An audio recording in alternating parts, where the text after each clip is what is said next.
নমস্কার বন্ধুরা, আমাদের গল্পকথা চ্যানেলে তোমাদের সকলকে স্বাগত। আজ মহালয়া, দেবীপক্ষের শুরু। আজকের ভোরটি অন্য ভোরগুলির তুলনায় আলাদা। আজকের ভোরে কাউকে ঘুম থেকে তুলে দিতে হয় না, ঘুম ভেঙে যায় আর রেডিওর আওয়াজে প্রথম ঘুম ভাঙে। আজ সকাল সকাল মহালয়া শুনে নিয়েছি, তারপর সকালের খাবারে বসেছি।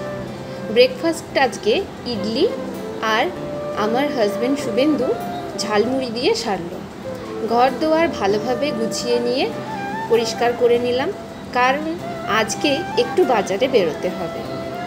রান্নাবান্না সেরে নিয়ে তাড়াতাড়ি দুপুরের লাঞ্চও করে নিলাম।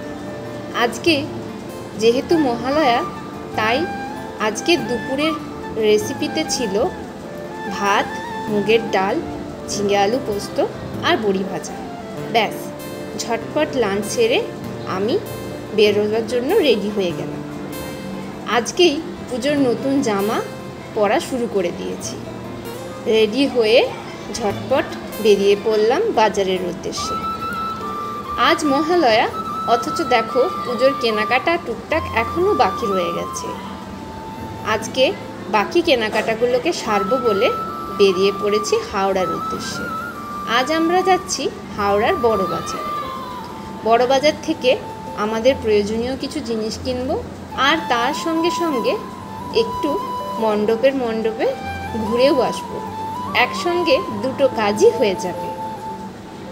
আগামী ব্লগে দেখা হচ্ছে।